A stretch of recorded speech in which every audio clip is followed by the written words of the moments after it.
Welcome, everybody, to the Houndstales podcast. This is your home for field trialing and deer dog hunting. It'll be stories and discussions on the world of dog hunting. So let's drop the gate, cast your hounds, and get ready for another episode of the Houndstales podcast.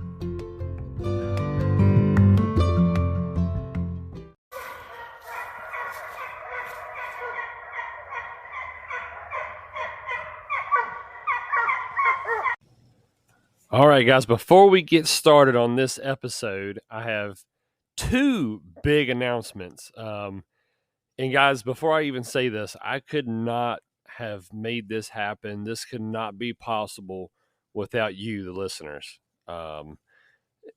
It really does mean so much to me that y'all come here every week.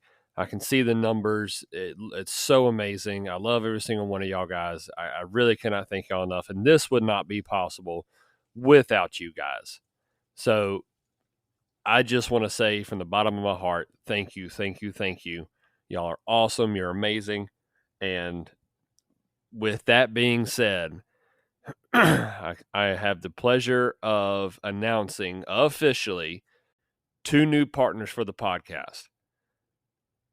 The first one I want to talk about, y'all have heard me talk about them a lot on here. They've been a big part of my training program. They're continually trying to make their way into this sport. They're a big sponsor for my Virginia Pen series, and now they have jumped on board with the podcast. I want to introduce everybody to the newest partner, Joy Dog Food. They have come on board and are partnering with the podcast now.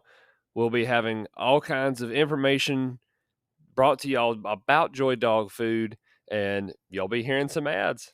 Y'all be hearing some Joy Dog Food ads on here, and they'll be doing more and more. The plan is to get the owner, Mr. Wade, on here and get him to talk here in the next couple weeks and drop that episode. I cannot wait to do that. I know there's a lot of questions that y'all have. If there's any questions that y'all do have that y'all would like me to ask him, feel free to shoot me a message and make it appropriate, guys. But if there's questions that y'all have, I would love the opportunity to be that voice and speak to Mr. Wade about it and hopefully answer any questions that y'all might have. But Joy has jumped on board for the with the podcast as a new partner. And I cannot thank them enough for doing that. Secondly, another big one, and I'm so excited to announce this one. They are also a huge sponsor in the podcast series, in the Virginia Pen series, and have officially come on board with the podcast as well. This happened in a matter of 2 days, guys. And like I said, I cannot do this without y'all. But Mr. Billy Gray and Outdoor Dog Supply have come on board as a partner with the Houndstales podcast. I cannot thank these guys enough. So most of y'all know who the Outdoor Dog Supply is, but if you don't, be sure to check them out, outdoordogsupply.com, and check out all the products and services that they offer, including their trade-in. One of the first ones to do the trade-in offer for Garmin products, and they are still, I believe, one of the top in the country. So y'all be sure to check these guys out. If you're looking for equipment or in any of your hound supply needs, be sure to check out Outdoor Dog Supply first.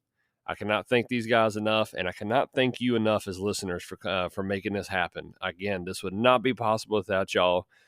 I'm so humbled, and I just, man, I don't know. I was at work when I got the calls the past couple of days on making this happen, and I had to step outside on both of them. I never would have thought in when I picked this thing back up back in October that we'd be where we're at today. And it's because of you guys. So thank y'all so much again. I won't keep rambling on about this, but thank you, Joy Dog Food and Outdoor Dog Supply, for coming on board. Now let's get to the episode, guys. Here we go. Hunting season is here. Make sure your dog stays energized with Joy High Energy 24/20. This beef formula is made to meet the nutritional needs of the hardest working dogs at a whopping 505 kcals per cup. Joy High Energy is formulated with omega-3 and 6 fatty acids for healthy skin and a great coat. added pumpkin for digestive health, and chelated minerals for more energy. So whether they're in the woods, the water, or the field, make sure they have the fuel for anything that comes their way.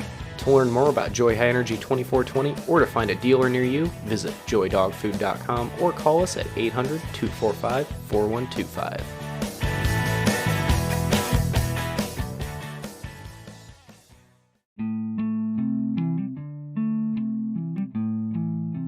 If you're listening to this podcast, you probably have a need for dog supply items such as Garmin products, bark collars, remote trainers, name tags, field trial and hunting dog supplies, supplements and first aid, dog fences, used and refurbished collars, and much, much more.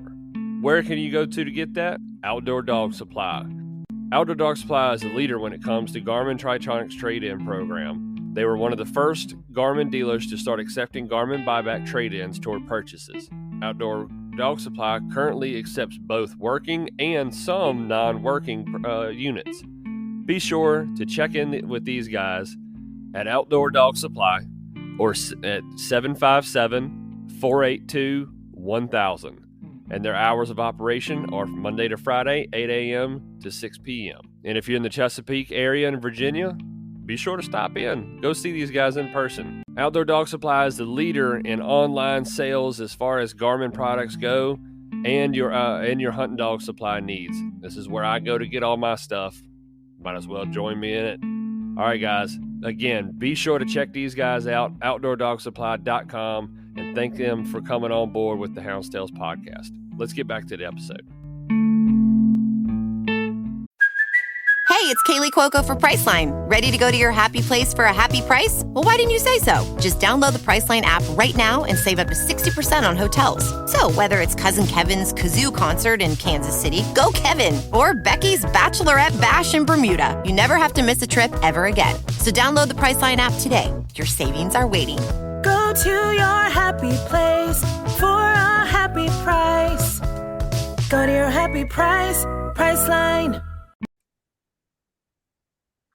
Welcome, everybody, to the Hound's Tales podcast. Tonight is a little bit different than what I normally do. We're doing a little bit of a Zoom thing with some friends of mine that have started their own podcast. So I will let them introduce themselves. They are from the Sandy Woods podcast.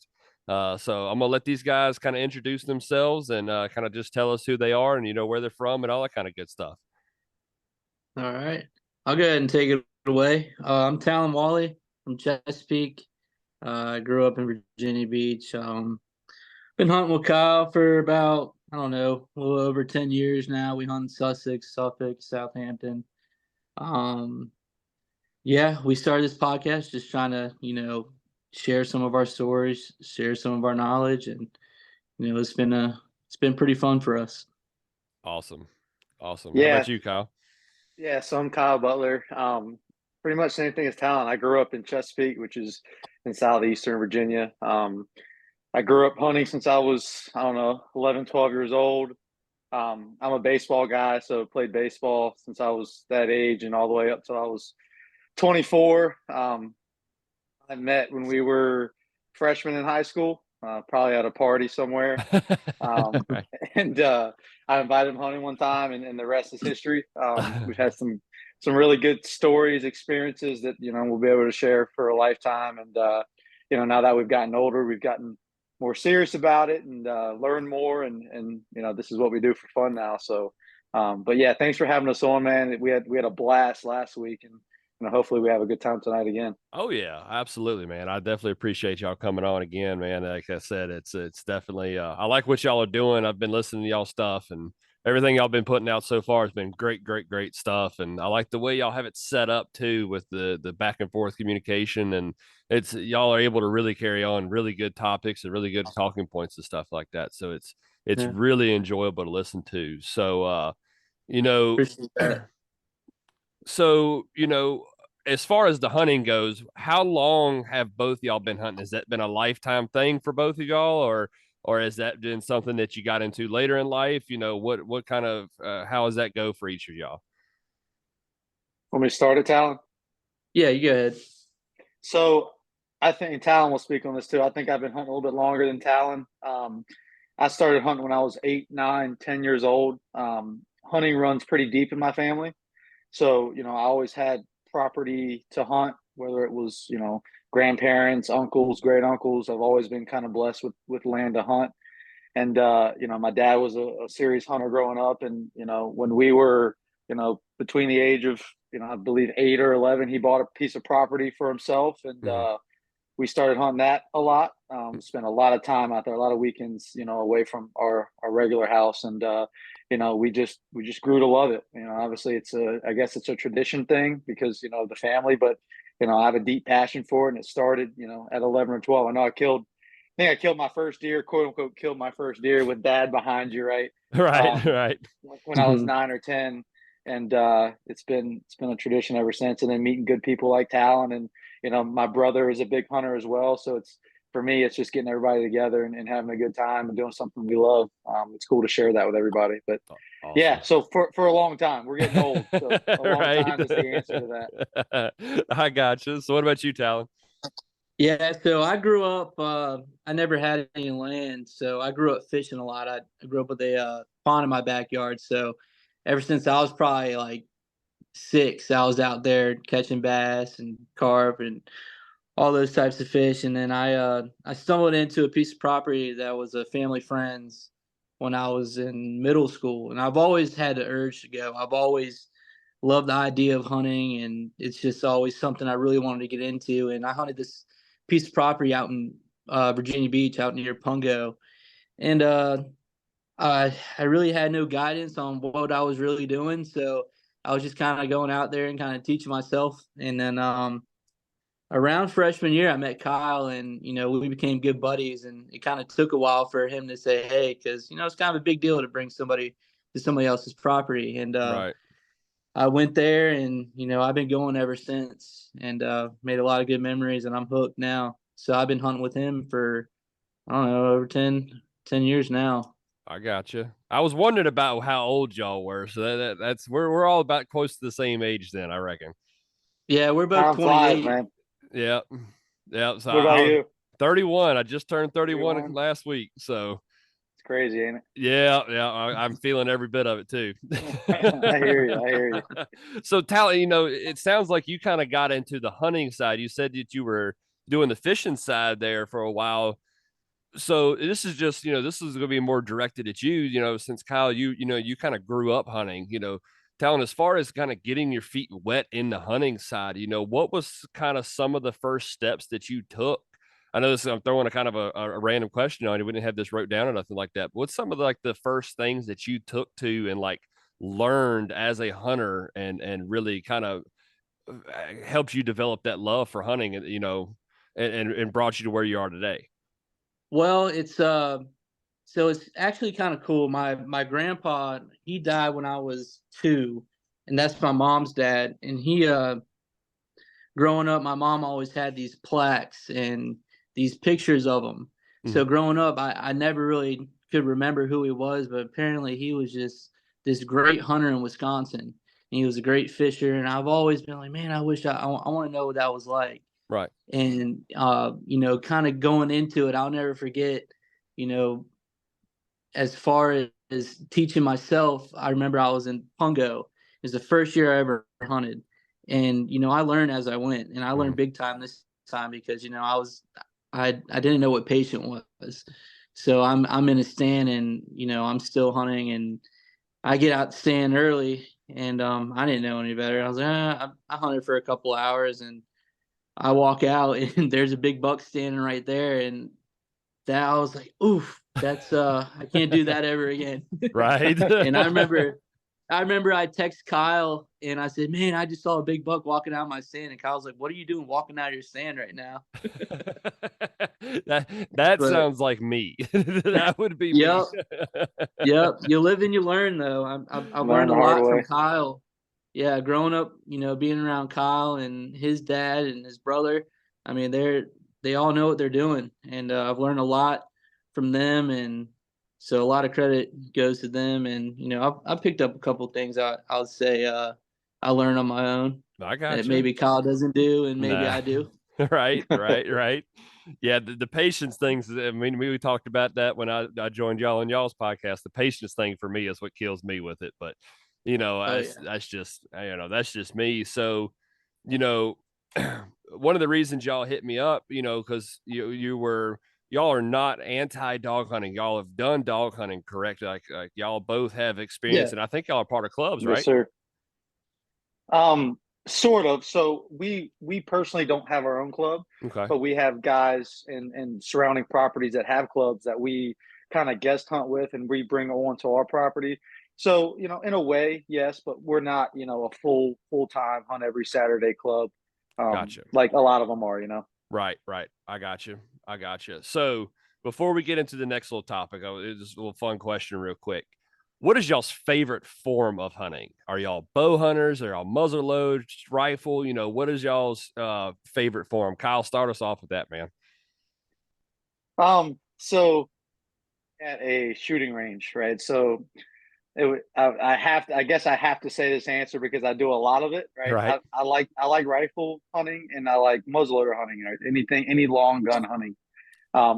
Just from meeting people out there and learning through, classes and people that come out there that are in the military or law Hmm. enforcement.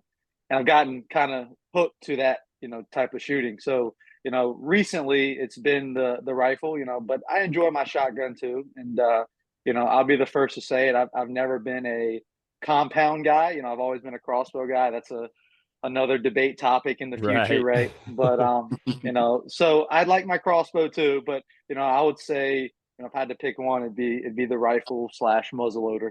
Gotcha. I like it. What about you, Talon? I'm gonna have to go with my shotgun. Um, Yeah. I love my shotgun. I mean, I don't want to say I hardly miss, but I do miss a lot. But I feel like I'm more confident with it. Um, Kyle's but laughing that pretty hard up there. I feel like it's a You tall you tale, ain't you man. ain't fooling nobody, man. yeah, I'm talking up a big game.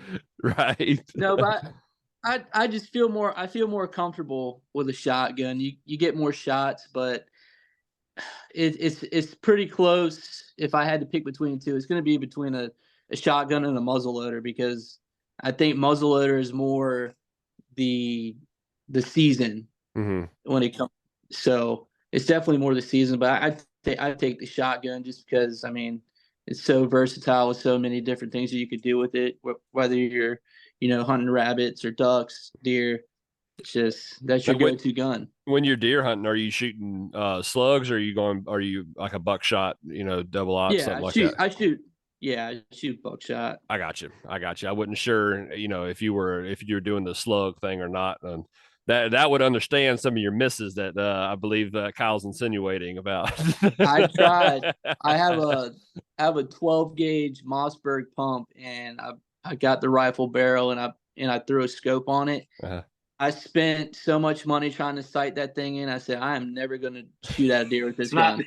it's not the So, same. We've had some yeah. bad experiences with slug rifle barrels on shotguns. It's not the same. You can make it out to be, but it's just not. Just not it. It's not Just it. not it. No. I could appreciate that you use a pump. I hate automatics. I hate them. I'm old school with that. I am a pump action guy. Give Yeah. me a pump, and Yeah. I don't know. I just feel like I got more control over it if I got the pump. I know it sounds kind of ass backwards, but it's to me it's a control thing.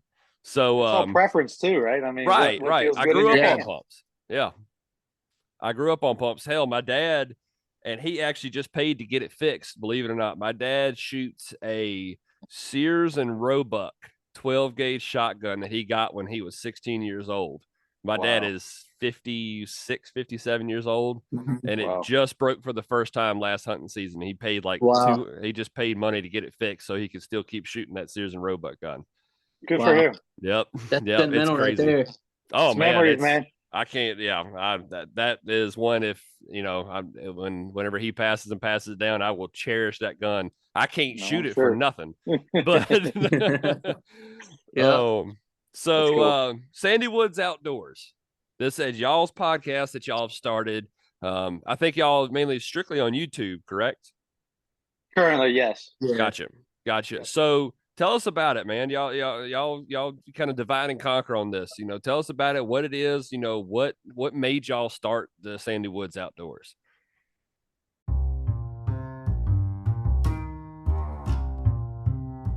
All right, ladies and gentlemen, I'd like to take a second real quick and interrupt the show and talk about Cajun Lights. They have jumped on board to support the Hounds Tales podcast and the field trialing community. You got nighttime field trials coming up. I know I do in my series, Pleasure Running at Night. When you need to catch that next crossing, put your trust in Cajun Lights. Cajun Lights is made in America product out of North Carolina, who has been in business for over 25 years. They make cap style and bucket hat headlamps to free up that extra hand for your voice recorder or for your GPS. There are three main lights I want to focus on real quick.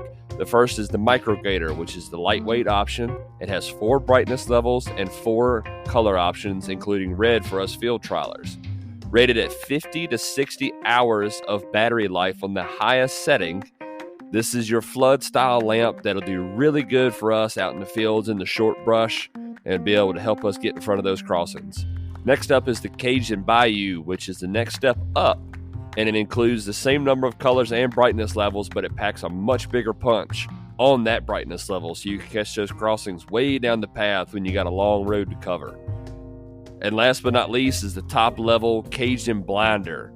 It has a main beam light with 4 levels of brightness and includes a walking light, and even with a light this bright, the burn life on it is rated at 5 to 6 hours on the highest setting. There's no chance of missing a dog with a light like this one, folks. All their lights come with a 2-year warranty and a lifetime labor warranty, and these guys are excited to get into our sport, ladies and gentlemen. So y'all be sure, if you see me at a hunt, come ask me about them. I'll have one of each of these lights on hand to show you and let you put it on your head and kind of experience it.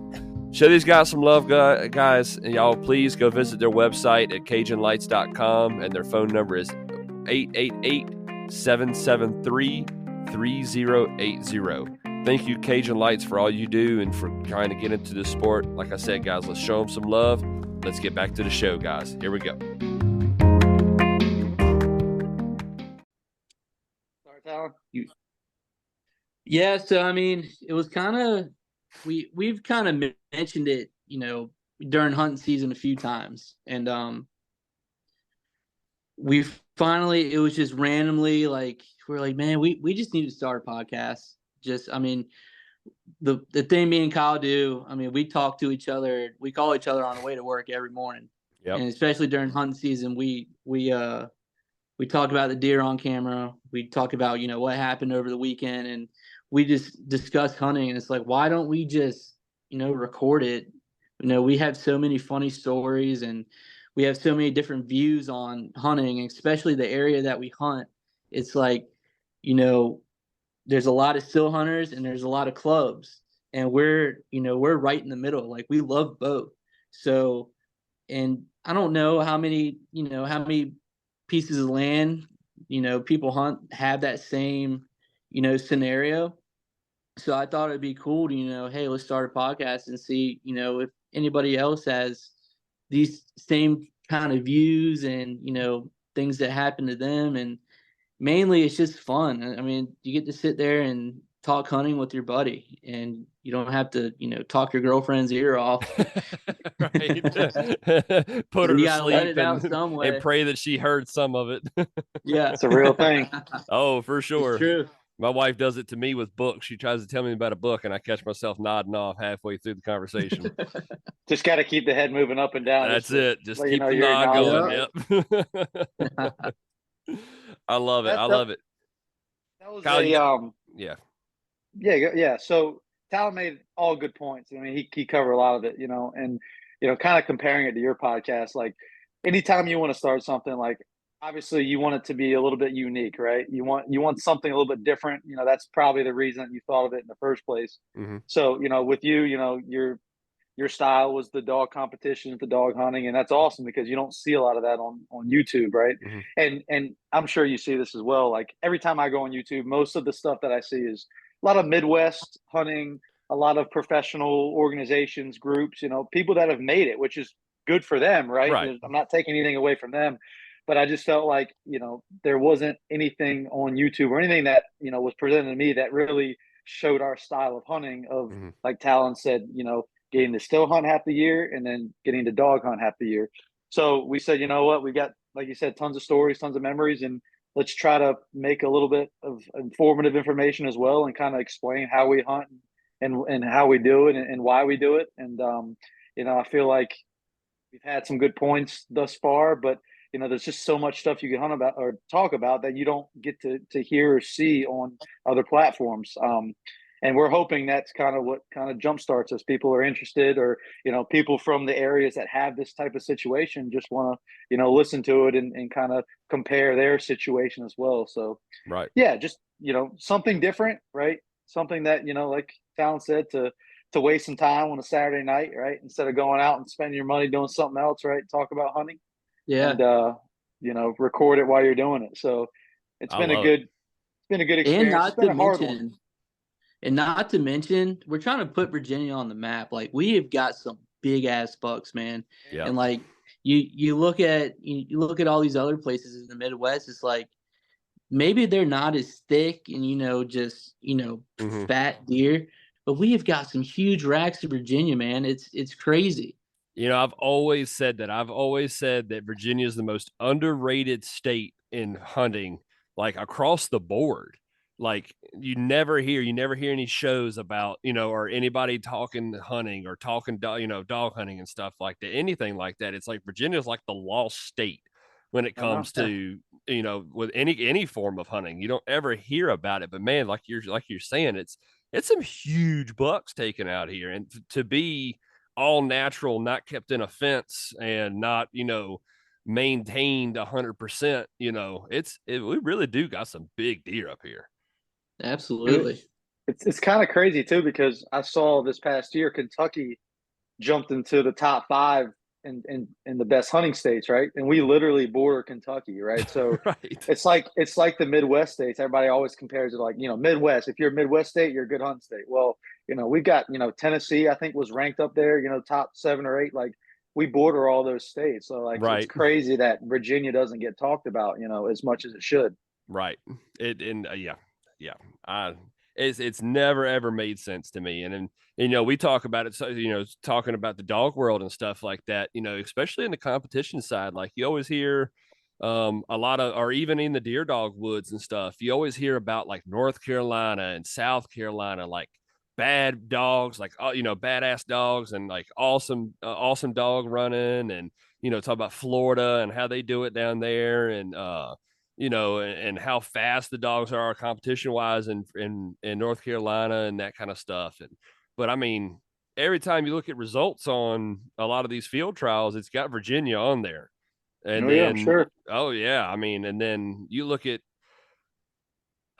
the variety that Virginia has, in my opinion, like the way that y'all have talked about, and then we'll get into that, the way that y'all have talked about how y'all dog hunt on that side of the state is 110% different how we do it over here on this side of the state. It's such a wide variety of stuff going on in Virginia. It's like, I don't know where the lack of respect that we don't get, That's but true. I feel like somebody would be shell shocked coming into Virginia and hunting this for, a week in the middle of November. Like, they'd be like, is this even hunting, right? We don't even know what this is. That's right. how unique we are, right? Right. Well, I mean, like, Insane. and I talked to, talking to Billy Gray, the guy that runs Outdoor Dog Supply. I was talking to him me and him did a podcast, and the way that he hunts, he's talking about swamps and being in a boat every now and then, and dogs swimming and chasing deer across through these swampy areas and stuff like that. And I'm over here running mountains and hills, and if we see a water, it's in a creek. It's 110% different, and you're only talking an hour and a half, 2 hours Right. difference in travel Yeah. time, and it's a completely different ball game. Mm-hmm. So that's a good segue. Let's talk dogs. Y'all said that y'all dog hunt. You're not members, but you guest hunt. So Right. let's get into the nitty gritty to start. Where's y'all stance on dog hunting, and kind of what is your opinion about it? Kyle, you started the last one, so Talon, you take the lead on this one. Ooh, you're gonna give me the hard one. Get you on the All hard one right. first. Putting you on the spot, buddy. Yes, sir. Yeah, so my stance on it is it's I like how it plays out. So, around here I'm assuming it's the same. It's what, no, second second week in November, the dogs start running. I think it was the 17th this year, something like that. Usually the So weekend before Thanksgiving. yeah, so the way I see it, I enjoy still hunting a lot, but I can't say that I don't enjoy dog hunting at all. So I enjoy still hunting during the rut, and I enjoy, bow hunting, and I feel like I get plenty of that. And I feel like we touched on this in the podcast that we had you on.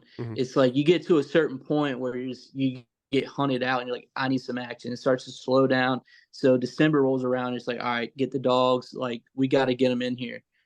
But for me, like I prefer still hunting, but that's not me saying that, I don't dislike, running dogs. I Right. just prefer it just because, the moment the work put in to the land and, all the scouting and everything, it's kind of in the back of your head. It's like, we're going to do all of this so we can have, a nice buck on the wall. But, especially when you start, you don't see anything, or, you get unlucky a few times, and it's like, you want to Cast give the up almost. hounds. You're like, yeah, It's you're the like, hounds, baby. all right, we got to figure out. So I remember, I don't want to say too much because I saw one of your other questions, but, I prefer still hunting, but I mean, running dogs is so much damn fun. I mean, especially if you're in the hunt, there's no better feeling. Like it's an adrenaline rush like the whole time. Right. And even if you don't get a deer, it's like your heart's pumping, and even when you're going home, like you still hear the dogs in your head. Yeah, And that's so, right. but yeah, All right. man, it's awesome. So what about you, Kyle? Yeah, I think Talon said it perfectly. So this happens to me every year, right? So, early season when the deer are moving a lot, right? You get that one good hunt where you could see, 10, 15 deer, right? Maybe it's pre-rut, maybe it's the rut, maybe it's early season they're feeding. And you just have this one amazing hunt. I think to myself, like, wow, this would be really cool all year, right? It's like maybe I don't want to hunt with dogs, right? So that's early season, right? Then I get into late season, I have this great dog hunt, right? To where it's like there was dogs running deer everywhere. Just I could hear it in my sleep, like Talon said. And then I Right. go, wait a minute, maybe this is all that I want now, right? So it's just Right. like you said, it's like it's Yeah. very season depending, right? It's like, your thought changes as the season goes on, right? But the longer we're around, the longer we've hunted this area, the more we kind of understand it now. So we gear up for every part of the season. I feel like that's what's really different. It's like, even though you have one deer season, you can split it up into 4 or 5 different sections on how you're Yes. going to hunt, right? It's completely different, right? So again, I think I'm right with Talon. I think, overall, just through, my history of hunting, I wasn't a huge dog hunter when I was growing up, right? This has kind of been recent. So I would prefer this if I had to pick one, I would say still hunting. But Mm. I think my understanding for the dog hunting and success that I've had off dogs and Mhm. understanding how like you can accomplish your goals probably even better with dogs than you can waiting for that deer makes me appreciate both sides of the season. And like, hey, even though I might get a high on a still hunt or on a dog hunt, I know when that time comes around, I'm going to appreciate it, and I Right. know that it's all beneficial to the hunting season. I love it. I love it. And I Yep. respect both of that, both views right there. That's so awesome. And that's, it's one of the big reasons I got y'all on, because I feel like, and we kind of talked about it when I joined y'all on y'all's podcast, y'all have a great respect for both ways. And I feel like that's something that us three together can really talk about, so what are some things that can be done in y'all's opinion to help with the steel hunter dog hunter relations? Now, I will say, I think, in my opinion, I think it's the best that it's been in years, at least in our area. I don't know, I can't speak for all of Virginia or anywhere else, but in our area, I feel like it's probably the best that I've seen it in a actually probably since I was old enough to understand what it even is. So what are y'all seeing in y'all's area, and what can we do to improve? Yeah, I'll start this one, Talon. I think this is a great question because we had a good example of this year, right? So, like growing up, tension, but there was something there with us and a couple of the surrounding clubs, right? It's just we didn't talk a lot, right? There was some rumors going around, stuff like that, and like we kind of stayed our separate ways, right? And this was back in the day a little bit, and Mm-hmm. to answer your question before I get too much into it, I think it comes down to communication, right? So this past year, right, we met a guy that bought some area, some land, across the block, right? He became good friends with us. And come to find out, he was good friends with the guys that hunted our surrounding property, right? So he told us to come to the club one day and just kind of introduce ourselves and just hang out for a little bit, and we did, and it turned out that we became great friends.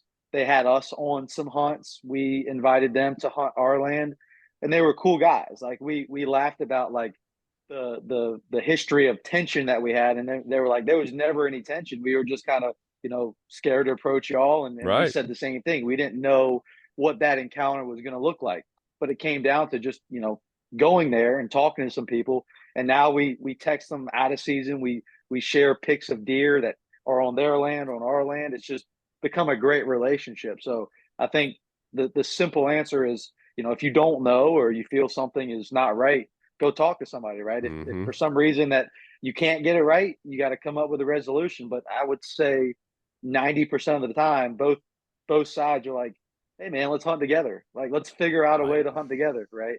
So it was really cool this year. And I think, like you said, I totally agree. I think the relationships between the private owners and straight still hunters and the clubs are the best they've ever been. Obviously, you're going to have your outliers everywhere. Right. Um, just talk to people. That's it. Yep. Just talk and figure out something that can help everybody. I love it. I love it. What do you got to add to that, Talon? I mean, that's plain and simple. It's communication. Right. It's and also, I mean, especially when you're communicating with these guys, it's also, when you got multiple guys on a piece of property, running around with guns, good Lord, it is so important to, communicate, because you got to be safe. Yep. And, years ago, you'd never know, like, if somebody was hunting on the property line, and, there's always that thought in the back of your head, and, hey, so like when we hunt now, it's like, all right, well, we're gonna hunt here, and like we know they're here, so we hear or see anybody walking out in the field, we don't even hesitate. Like, yeah, Right. they told us, Yeah. and especially like so like I don't know, 5 years ago, like we would roll up the hunt for an afternoon, and we wouldn't know Mm-hmm. about, we wouldn't know that they were running dogs, but we would just show up, and then, our mind is, ready to still hunt, and then you show up kind of a little bit later, and the dogs have already ran over the property.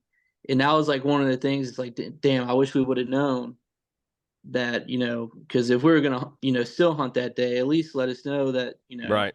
let us get up in the stands. Yeah. Right.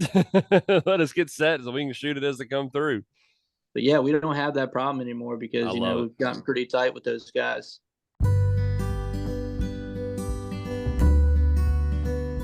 Are you a proud hound owner?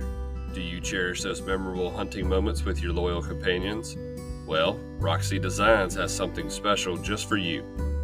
Roxy Designs is revolutionizing their product line, offering unique treasures for the hound world. Whether you're celebrating a successful hunt or want to showcase your kennel's excellence, they've got you covered. Picture this: beautiful plaques, custom license plates, sleek tumblers, and stunning banners, all tailored to your liking. And yes, they can even personalize them just for your kennel. Did you win a hunt or feel your hound deserves more recognition? Roxy Designs can create a commemorative plaque that will make your achievements truly shine. Ready to discover endless possibilities? Visit Roxy Designs on Facebook. I love it. And that's such a good point. Such a good point. And I think, and that goes both ways. I don't think that's relied on for just the steel hunters to reach out for the dog hunters. I think the dog hunters, we got to reach out to the steel hunters too. Like, if we know that we're hunting around a block and, there's potentially going to be somebody in there in a tree or in a stand, we need to make that relation and talk to these people and And like you said, half of these guys, if you tell them ahead of time, like you said, they'll probably go get in the stand. Yeah. I think that's huge. So James, can I ask you a question real quick? yeah, absolutely. Shoot. Okay. So, and this just popped up in my mind. So, this has always been something that we've talked about, and like we never really knew. We never asked, but we always kind of assumed. I just want to hear it from a dog hunter, right? So, Right. say you have, a club that hunts their block, right, or their piece of property, and say you have, neighbors that either have property right up against where they hunt, or maybe even inside the piece, or Mhm. something very close to where they could be considered in the hunt, right? Mhm. Does it? You already know what I'm going to say. Does it frustrate dog hunters when hunters like us, or guys that just don't have dogs, right, roll up to hunt at the same time y'all do, which definitely means that they're hunting off of your dogs, right? Does that bug dog hunters or hunters that are in the club, because basically that's saying, hey, like, they're hunting off our dogs, they just rolled up when we rolled up? Or is it like, hey, that's their land, they can do whatever they want, we can't complain? Like, what's the vibe there within a club? So if somebody has to complain about something like that, then they're not doing it for the right reason. As a houndsman and as dog hunters, you are working for one to hear the sound of the hound. That's the ultimate thing. Shooting the deer at the end of it's great. That's fantastic. That's what we're all there to do anyway. But Right. the ultimate goal is to have the deer killed in front of the dogs. Right. So me personally, and I think I can speak for probably a good percentage of dog hunters. To me, it doesn't matter. That's their land, you know. Right. To keep that relation, why the hell would I get mad at them if it comes across their land? Right. Shoot the deer, catch the dog. I don't care if you catch the dogs, but the dog's probably going to stay there anyway. But just read the name on the collar, call us, and we'll come help you drag it out. Right. Um, Right. so that's kind of my opinion on that, as far as like, um, if it's a chance to go on somebody's land and they get in a tree, or they get on stand. Heck yeah, do it. I love it. I Cool. love it. I want to see the deer dropped in front of my dogs. That's what my goal is. So yeah, I think for probably 90% of us, that's what the ultimate goal is. Yeah, that's good to hear. And everybody has that competitive edge in them, right? So like, if you're part of a Mhm. club, obviously, yeah, you want your guys to shoot the deer, right? That's natural. That's a team thing. That's what, humans were made to do, is to, form teams and be competitive, right? So Right. like, I get that, but I just, I didn't know if it, like I said, I didn't know if it was like a spite thing, or like I can't believe they're doing that, or it's just kind of like, roll your eyes, like, hey, let's kill this deer, but if we don't, we got guys on the outskirts waiting to kill them, right? Right. So just Right. something I've always wanted to ask Yeah, somebody. no, that's a great question. It's a great question. I think and I think that's key to what we're doing, to put those kind of ideas out there. Like, y'all may have more of the steel hunter guys listening to y'all's podcast, and now they know that, okay, that's something that we're okay with.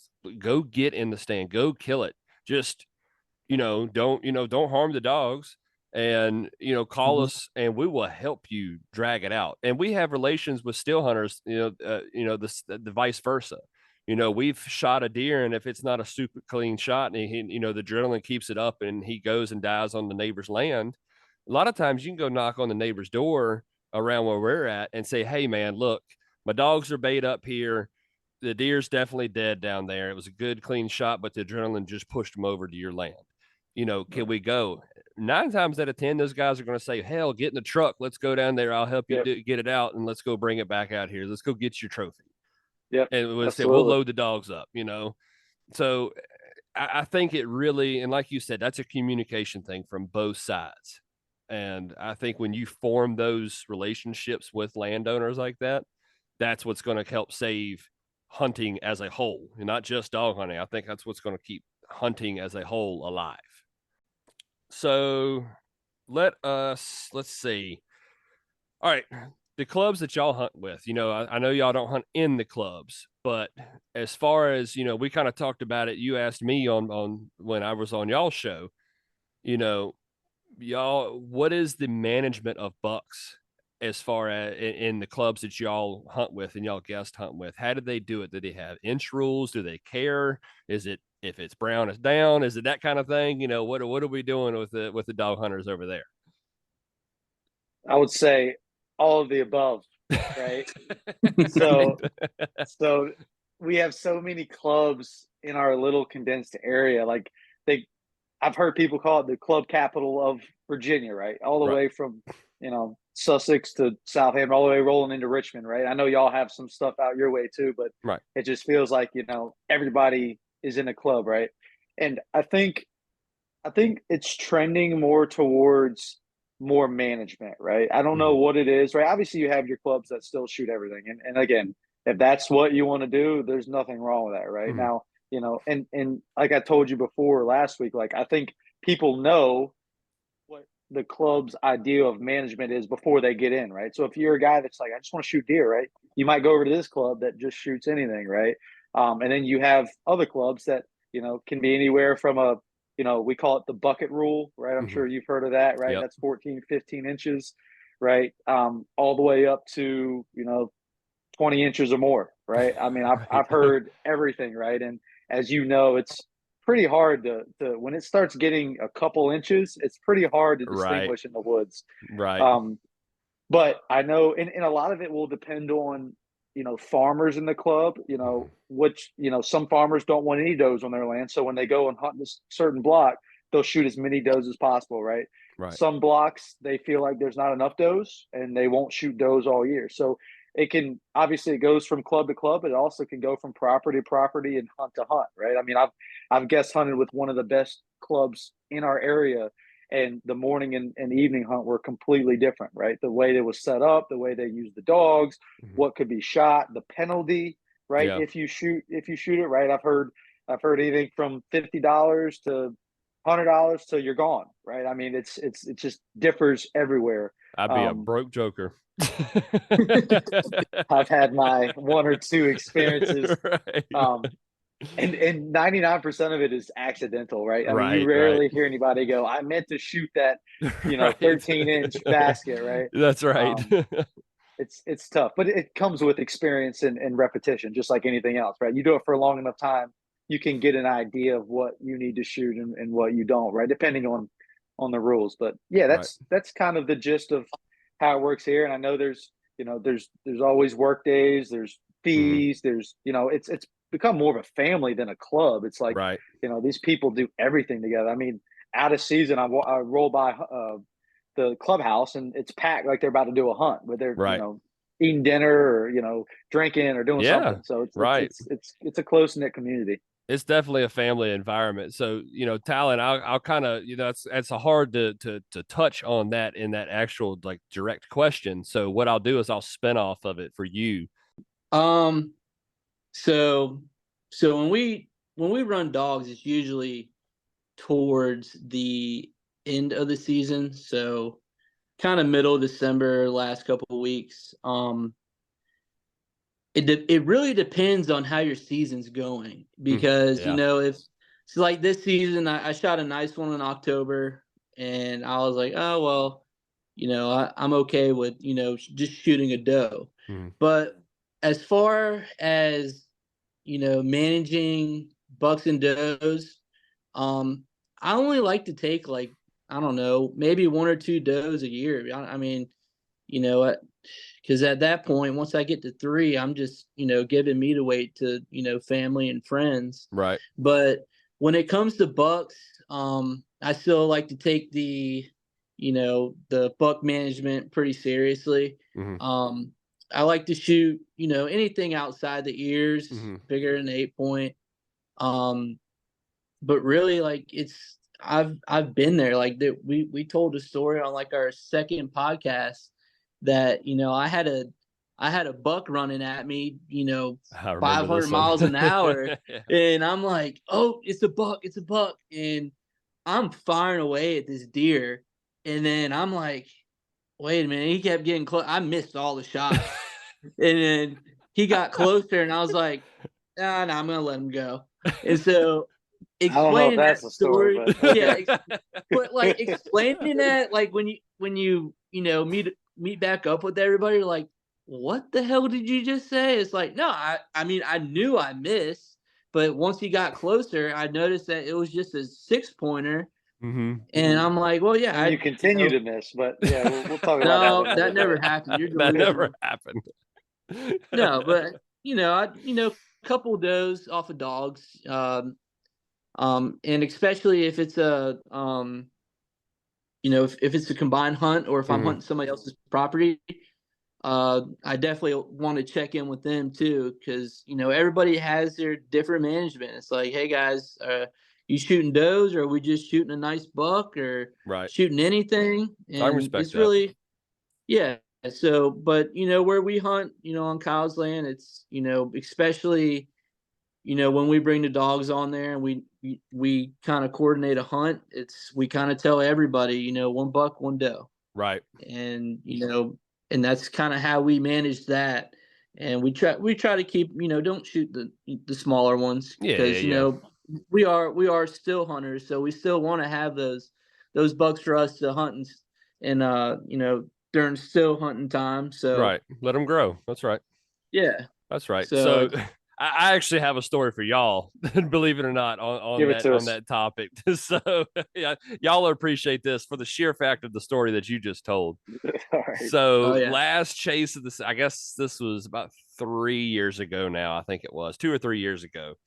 Anyway, it was the last chase. I mean, we dumped dogs and my dogs jumped, made a loop and come right back to me. And I see this buck. And when I see it, I mean, it's a nice buck. I'm like, oh yeah, here we go. And I start slinging lead and I see his ass in drop. I'm like, oh yeah, I hit that son of a bitch. And I'm like, all right, we got his ass. And he keeps up and goes on running. I get on the CBS like, y'all, it's a big buck coming to you, coming to the light line, going to the light line. All right, hit it, get ready. Then it goes on through, and it was close enough to where even with the injury, he could go on to the light line. Next thing I know, I hear pow, pow, pow.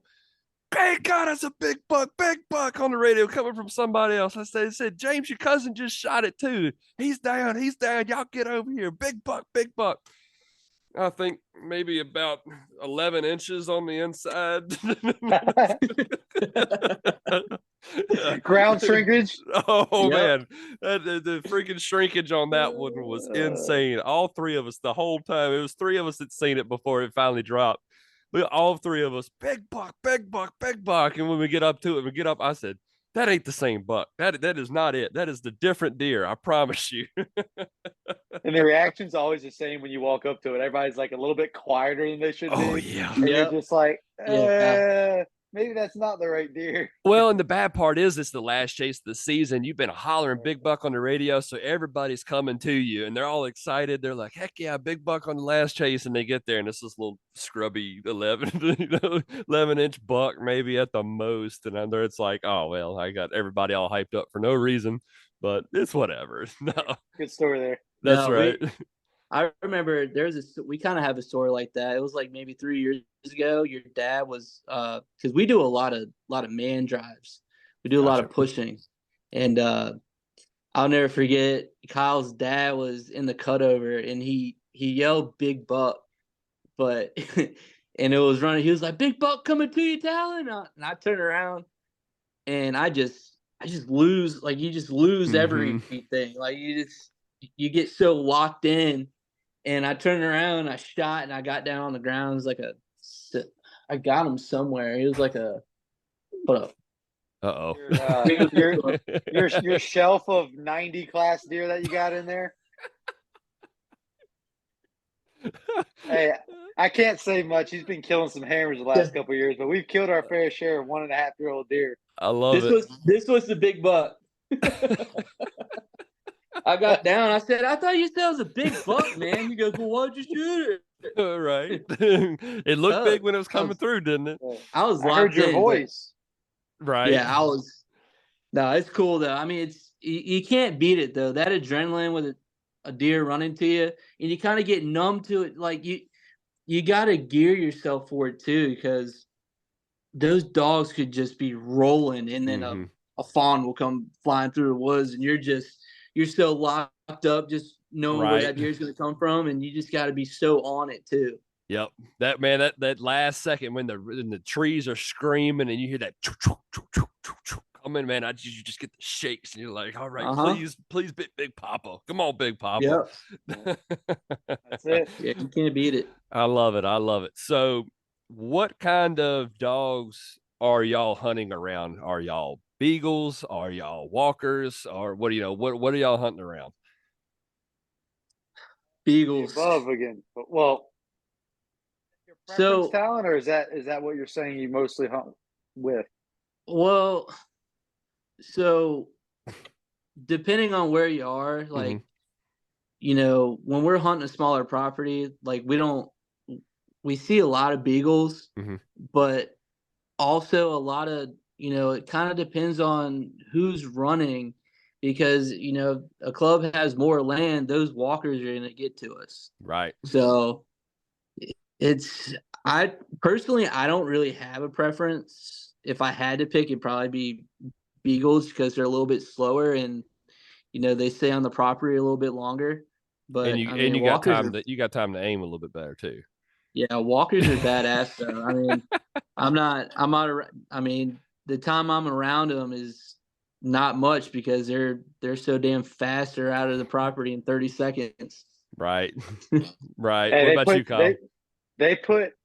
I would say same thing. Like smaller property. Like obviously we want to try to keep the hunt in, so beagles. But man, there's nothing like hunting a big piece with walkers and with Dude, the pressure. The pressure is just so high. Like Yeah. when you hear a couple different chases going on, and it's just so loud, you can't even hear yourself think. You can just know that all the deer in that area, even though they might not be running, they're just like they're ready to like pounce because the pressure is insane sometimes. And there's nothing worse than like you're in the middle of just the block, right, or of pines or a Mhm. cutover, and there's just dogs all around you. And you're like, well, I don't know where to look, so I'm just going to look in front of me and just hope something runs in front of me because Right. they could come from anywhere, Oh yeah, right? absolutely. Absolutely. So It's so yeah, I think, god, yeah. dude, it's amazing. But again, I think beagles are good too, and doesn't Mhm. mean that beagles aren't fast, right? But Right. I think it goes down to like hunt smarter, right? If like Yep. if you're hunting a 100-acre plot, right, and you only got a couple thickets there, like what's the point of running walk? I mean, if that's all you have, that's one thing. Right, But right, like right. But if you have you're the right. choice, Yeah. right? Because they'd be gone, and then you're spending most of your hunt going to Yep. go get them and bring them back, right? Right, So right. Yeah, we got it's guys in our like a neighboring club of ours that they hunt a small block. Their whole parcel of land is maybe like they have one parcel of land that's like maybe 500 or 600 acres. So what they do is they either have a handful of beagles or they got like bird dogs that are trained to run deer. And bird dogs are going to go a little ways and they're coming back. They're going to home back right, to where they got turned loose at. So it's right. perfect. They can isolate themselves to a 7,500 acre block and just run that. And then when they get that block done, they just move to the next block and they kill Yep. deer Oh yeah, all year long oh like yeah. that. Done it a bunch of Um, different ways. yeah, yeah, yeah, yeah. Oh, I've been meaning to tell y'all too. There was a story when I was on the podcast with y'all. I was listening to one of y'all's, and I can't remember. Oh, I think it was on that last topic that I kind of brought up right before we got off. And for anybody that hasn't listened, I haven't dropped it yet. Well, I don't know if when I drop this podcast, I don't know if it'll be dropped, but y'all be sure to keep up with these guys on YouTube and the Sandy Woods podcast. Um,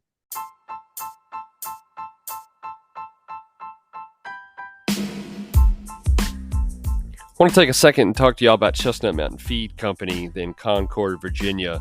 They are my go-to feed supply store. And if y'all are in the area or are even close to the area, y'all be sure to check these guys out. It is where I solely get my dog food from, my leashes and collars and stuff like that. And they also have some farm supplies as well if you're into that kind of thing. So y'all be sure to check these guys out. And like I said, in Concord, Virginia, and let them know that you were sent there by the Houndstales podcast and they have my seal of approval because they are the best feed store around, and they really, truly are a blessing to have. So, all right, guys, let's get back to the episode. So, and listen to ours or listen to all of them, but if you listen to ours, you'll understand some of these conversations a little bit better. But at the end when I was talking about, how smart deer are, and I think we got to kind of talking into that and how they come back and Mm-hmm. how they can avoid dogs. And that was one Mm-hmm. thing. And this kind of goes along with what we were talking about earlier with some of the relations that, you can use this kind of story or this kind of topic to talk to still hunters that may have a misconception about, how that it's not a guaranteed thing on dogs, and the kill ratio. So the story that I wanted to bring to y'all, and I thought y'all would appreciate, is, gosh, this has been, this was 3 years ago too.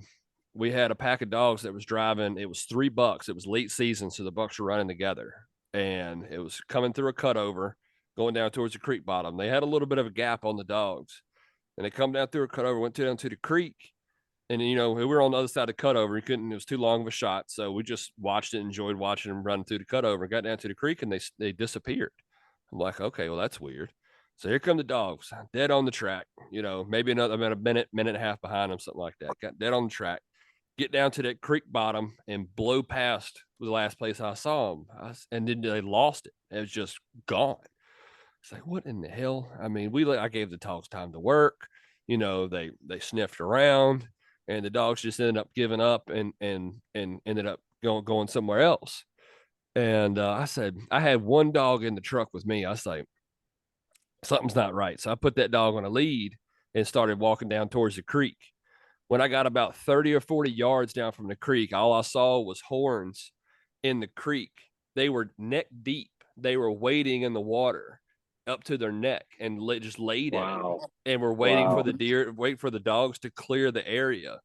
And when they didn't get up until I got within 30 or 40 yards and heard me stomping and coming down towards it, I cut that dog loose and put him back on the trail. Oh, I'm Everything pulled sure. back to him. But man, people don't realize how smart deer are. And it's 3 bucks that literally running together just dropped in the creek and completely blew the dog's minds. Crazy, Yeah, isn't it? they've done that before. Mm-hmm. I mean, those deer that did that, they've 100% done that before because it worked Right. the Right. first time at least. Yep. Because we see that here too. Because we have swamps and we have, we got a lot of swampland and we got creeks that run through. And I think Kyle's dad has a video of a deer just sitting there in the creek, and the dogs are just sitting there just barking. They don't want Yep. It's So like smart. it confuses the hell out of them. Yep. They're so smart, And man. yeah, that's what brings you back though. Is like these deer are so smart, and it just makes you want to hunt them even more. Yep. Because We got everybody loves the challenge. We got a phrase around here that says, we always say they ain't big for no reason. Amen to We that. say it all the time. They ain't big for no reason. All the time. So we're getting kind of towards the end here on all the topics I had wrote down, to talk about. I did forget one earlier when we were talking about y'all's podcast. And, I think we kind of maybe touched on it a little bit earlier, when we were talking about it. But what is y'all's ultimate goal for this podcast? Like, where do y'all see it going, or where do y'all want to see it going? And as far as a growth goes, as far as the end goal goes, like, what is y'all's like ultimate goal? I think, there's a multiple different ways we could answer that question. I think, long term, just a couple obvious ones, get a lot of subscribers, a lot of views. You know, not only because that helps grow your page, but to get it out to people and let people hear our stories. And eventually get better at it and upgrade the setup in the studio. And you watch your favorite YouTubers online, like 3 years ago, it looks completely different than now, right? And there's a couple of hunting YouTube podcasts that I have in mind. One being Hunter, right? HUNTR. They've kind of grown and they've done a really good job. And once you start doing that, right? Once you kind of enhance your ability to grow your social media platforms, you have the ability to sell hats or sell shirts or be able to do different things that allows you to create income, but also make more of a difference, whatever Mm-hmm. that may be. Mm-hmm. So I think probably is where we're at right now, and just like everybody else, we're even though that it right now, it could be different tomorrow, right? We're just trying to take it day by day and try to do all the right steps. But I would say getting us out and letting people hear our stories. And I know this sounds so generic, but help people, right? Right. Like help Yeah. people that want to do hunt our style and want to learn more. Like it's as simple as that. I like it. I like it. Well, you got What do anything you to got, add to Tal? that, Talon? Yeah, I think everything that Kyle said, but also like one of my goals is for this podcast is to really start giving people who do follow, and maybe we hit the algorithm the right way, Right. and we get our hunts out there. I mean, I've always wanted to get some nice nice camera, and have some good quality to it, record these hunts and record these memories. And I've growing up, I've always kind of been against it. It's Mhm. like I want to be out there, and I want to be out there by myself, and I want to be out there. Well, I want to be in the hunt by myself. Like I don't want to have to worry about anything. I want to focus on the deer. But now that you shot a couple big bucks, and you do it so religiously, it's like I want to spice it up, because it is a challenge recording yourself. Like it's hard.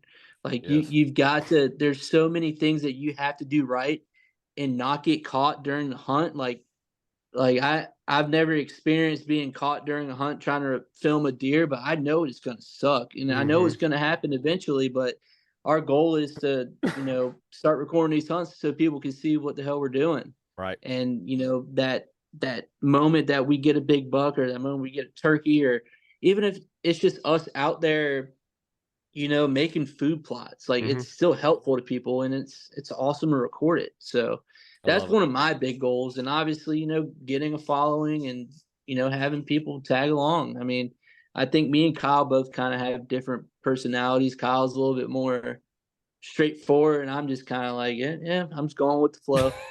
Right. So I like it. it's now I think that's why it works for us, because Kyle's a planner, I'm not, and it's just we kind of balance each other out. Yeah, and that's good too. That's a good balance, and it's nice that y'all have each other to lean on too, and work with each other and do that kind of thing. It's really going to make doing what y'all are doing a whole lot easier. You know, Oh yeah. um, personally speaking, last year my goal was I think I hunted 2 days by myself last year. Hmm. All the days I hunted, I tried to make sure I had somebody in the truck with me at all times. And my ultimate goal was to get people to experience dog hunting that had never experienced it before. And it kind Right. of sounds like, that may be something that y'all venture into as well, like taking people along with you, recording them, and that kind of stuff. I really like where y'all are heading with this. And like I said, I've enjoyed everything that y'all have put out so far. And I'm definitely following y'all, and I'm hoping the best for it. Right back to you. I We've appreciate. gotten, Yeah. to be honest, a lot of the stuff that we've gotten, we started watching your page early on and took a lot of tips from you, and you've done a great job as well. So again, it's just rooting for people in the same industry and helping each other out, whether it's jumping on a Zoom call or, getting up after this and doing a hunt or whatever it is. But it's just good to see people, what do they say? If you're not recording nowadays, you're not utilizing, what you're doing, right? And I know not everybody agrees with that, right? But the world we live in now and the ability to just grow your personal brand by just recording, it's just you have to do it. Like if you want to get to where you want to get, like it's one of those things, right? So Yep. it's cool to see people like you and us to try it at least, right? Yeah, You can't do it absolutely. unless you try it. Absolutely. I'm a firm believer in it. I had a conversation with somebody before I got started back doing this stuff, and they were like, and I was, because I bought a camera and I got GoPro and all that kind of stuff. I did a lot of recording during season. Like, oh, you're going to ruin dog hunting. Like, no, you're not. If you're doing it correctly, doing it ethically, and promoting the sport in a safe, ethical, positive light, it's doing nothing but helping the sport. And that goes for both sides. If y'all, Mhm. the way y'all are talking and promoting and doing it all correct, ethically, and showing people that, may not know any different, that it is possible to do this stuff, and it is something that does happen. It's not just some fairy tale story. And we're proving to y'all that this is what we do, this is how we do it, and this is why we do it. And I applaud y'all for that. Absolutely. I So appreciate Appreciate that. that. so closing topic here, and this one's going to the personal level. Mhm. Hunting goals. what kind of game do y'all want to kill? And and a dream game and dream location. If y'all could pick anywhere, any game, where would y'all be and what would y'all be taking? How do you want to answer this one, or I'll answer first because I know you got your special little thing that you want to say, right? Talon's like that. Talon's already kind of probably drawn this question out, right? Right. So I would say my perfect scenario would be, it's sometime the first week in November, or maybe the second week in November. I'm in Kansas, on a creek bottom or on the edge of a field. Probably in the morning. It's freezing cold, right? It's sun's coming up, no wind. Uh, big bucks are chasing does, right? That would be my huh. you're so basic. That was very basic, right? Oh, But that means Talons is going to be spicy. I can't wait for oh that. yeah, like I said, he's probably already playing this out. He's probably already asked himself this question before. But yeah, that's mine. I'm basic. I Like like it. I like it. keep it simple. I can respect that. Yeah. All right, Talon, hit us with it, man. I want to shoot a moose with a bow so freaking bad. I think these things are freaks. Yep. Like I know Joe Rogan talks about it all the time, but these things are massive, man. I just want to go out there and just be hiding behind a tree, just Oh, they don't know what you're talking I about. mean. You're talking about a literal moose, or you're talking about like a moose buck? No, a moose. It said a moose. And I I'll get be really complete, close to you, and you though. know what? And you know what? I'll be completely honest with you. I had the same dream scenario as you, and I'm just mad that you took it. So I had to make something up on the fly. So I'm Exactly. basic too. I knew it. I knew it when you I said was it. I was I was looking up free range hunts a couple weeks ago. I was laying in bed and I was like, damn, I wonder how much one of these costs. And I was like, yeah, I'm just gonna wait on it. I'll be Right. Right. I What about will you, tell you James? though. So Tell us well, yours. well, it's for one, to hell with shooting a big ass moose with a stick. I ain't doing it. I ain't doing it. That's like these living on the guys, edge. man, these guys go out there and shoot bear with bows. I'm like, absolutely not. I am not going out there with a stick and a string and trying to shoot no bear that's going to come attack me after. Absolutely not. But Hell yeah. I actually have two, believe it or not. I have one that's a little weird and one that's just the dog hunter in me that wants to see it. I want to go mountain lion hunt with dogs. I Oh want to go yeah. run mountain lions. I want to go kill a mountain lion, kill a big old damn murder mitten, mountain lion, put them up in a rocks, somewhere out like New Mexico or something like that. Like Oh go yeah. in the rocks and stuff like that and up in the mountains. I want to Oh, yeah. experience that. And the other one actually, and I don't know why, I want to shoot like a mountain goat. I don't know Okay. why, like a mountain goat or like a ram or something like that. That's cool. Yeah. Yeah, it's that's cool. it's so weird and so off the wall, but for some, like, y'all probably like me, y'all probably played Cabela's games like growing up and stuff like that, got on the Hell yeah. computer and played those games, and that was one of the things you shot on the Cabela's game was this freaking mountain goat, and for some reason Oh, yeah. that always stuck with me. I was like, man, that'd be kind of cool to go shoot like a ram or a mountain goat or something like that, do something stupid like that, man. It just, I don't know, it's weird, but that's me personally. I'd love to go do that. I tell you what, too. Yeah. I lived in New Mexico for about half a year, and there's signs everywhere saying "Beware of mountain lions," and that was pretty big in that area. Like, a lot of people didn't go up in the mountains by themselves because they're heavily populated. Along with Colorado, you hear these stories of them following people and taking out dogs, and Right. but you see videos of, like, when there's a lot of dogs around, they hold their ground some, Oh but yeah. Also they know too, with all that noise, they're trying to get out of there as well. That's So it. That's it. that would I be want to go cool. so bad, man. Um, so I'm gonna Maybe we'll ask a plan a bonus trip. question. I'm gonna ask a bonus question before I give y'all's last minute shout outs. Have y'all seen or have y'all heard the rumors of the Panther in Virginia? I have. Yeah. I've heard yes. I think I, I had. I don't know if it's the same, but within our where I work, I've heard. I don't know if it's the same thing, but Yeah. maybe. Well, I talked about it with a guy on a podcast I did and earlier, and man, people call me, you can call me crazy, call me whatever you want, but I swear to God, I seen it one day. All I know, it was a foggy morning. Of course, it was foggy, so it's gonna start out like one of those lying ass stories that you hear old people Yep. tell. So Bigfoot story. Yeah, the Bigfoot stories. It was dark and all I seen was his eyeballs. But no, I was driving to work and it was one of those foggy mornings, and in the bottom, this thing come across me, and it had to be, I would guess every bit of 3.5 feet tall, and it had a tail, skinny, long, and it jumped like a cat. The long, skinny tail jumped like a cat across the road, black as night. But before I could turn around to go look at it, it was gone. And I swear to God, I always wonder those rumor stories like that. Y'all being in Virginia, I like hearing how far those kind of tales of the cougar have or the panther or whatever you call that thing, have traveled.